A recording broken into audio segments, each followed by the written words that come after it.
જામનગરમાં પાણીની સમસ્યા ગંભીર બનતી જઈ રહી છે અને હવે આ મુદ્દે નવ વિવાદ પણ ઊભું થયું છે. વોર્ડ નંબર 4ના નાગરિકો પાણીની અછતથી પરેશાન થઈને તેમના કોર્પોરેટર સાથે સીધા મહાનગરપાલિકામાં રજૂઆત કરવા પહોંચ્યા હતા. પરંતુ રજૂઆત દરમિયાન કમિશનર DN મોદીના એક નિવેદનથી સ્થળ પર તણાવનું વાતાવરણ સર્જાયું હતું. રજૂઆત દરમિયાન કમિશનરે કોર્પોરેટર અને લોકોને એકાદમાં કહ્યું, તમે 5 પેઢીથી પરિસ્થિતિ જોઈને કંટાળ્યા છો, તો હું પણ 2.5 વર્ષથી કંટાળ્યો છું. કમિશનરના આ નિવેદનથી કોર્પોરેટર રોષે ભરાઈ ગયા હતા. વિપક્ષ કોર્પોરેટર રચનાબેન નંદાણીયાએ આક્ષેપ કર્યો છે કે શહેરના નાગરિકો સમસ્યા લઈને આવે છે અને તેમને આવી જવાબદારી વિના ભાષા સાંભળવી પડે છે. એ યોગ્ય નથી. હું વોર્ડ નંબર 4 ની કોર્પોરેટર રચના મેડમ નંદાણીયા અમારા વિસ્તારના અલગ અલગ સોસાયટીના બધા 2-3 બહેનોને લઈને આવ્યા છીએ. વધારે બહેનોને લઈને નથી આવ્યા. અમારે ખાલી રજૂઆત કરવી હતી. અમારે લગત અધિકારી વોટર વર્ક્સના શાખાના જે નરેશભાઈ છે એમને રજૂઆત કરવી હતી, પણ એમને એમ કહી દીધું કે હું મીટિંગમાં છું. પણ મીટિંગમાં નથી, ફોટો દેખાડો, એ મીટિંગ થતું નથી.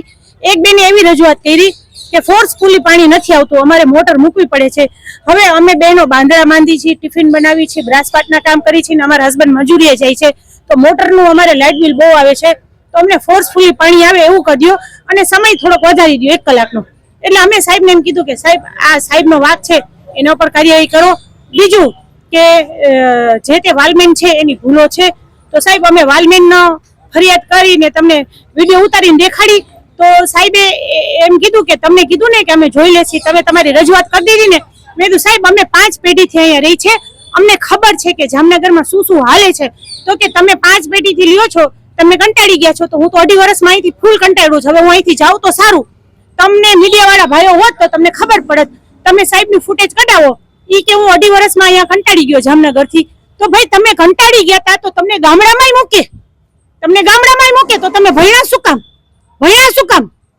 તમે આ દરજાનું ભણ્યા છો તો તમારે ગામડાના કામ એ કરવા પડે, ગમે એ કામ કરવા પડે. તમે જામનગર સિટીથી કંટાળી ગયા છો, આ કઈ તમારી વ્યાજબી વાત છે? અમે કોર્પોરેટર છીએ, અમે રજૂઆત ન કરી શકી અને સીધા સિક્યુરિટીને કહી દીધું કે બહેનોને લઈ જાઓ. એટલે આ શું બહેનો કોઈ સારા ઘરની બહેનો નથી? હમણાં વાલકેશ્વરી વોર્ડ નંબર 5 ની બહેનો આવે રજૂઆત કરવા આવી કે અહીંયા કેમ ટાઈમ પાણીનો ટાઈમ પર નાખ્યો? એટલે કે અહીંયાના કોર્પોરેટર ભાજપના અધ્યક્ષ છે, એટલે વાલાદવડાની નીતિ રાખે છે અને બહેનોને સીધો ઈશારો કર્યો કે આ બહેનોને લઈ જાઓ. એટલે કમિશનર સાહેબને સૂટ નથી કરતું. અમારા પ્રશ્ન સોલ્વ નહીં થાય ને તો અમારે જે કરવાનું તે આવનારા દિવસોમાં અમે કરશી અને અમે બધા વિડીયો ઉતારીને મોકલશું.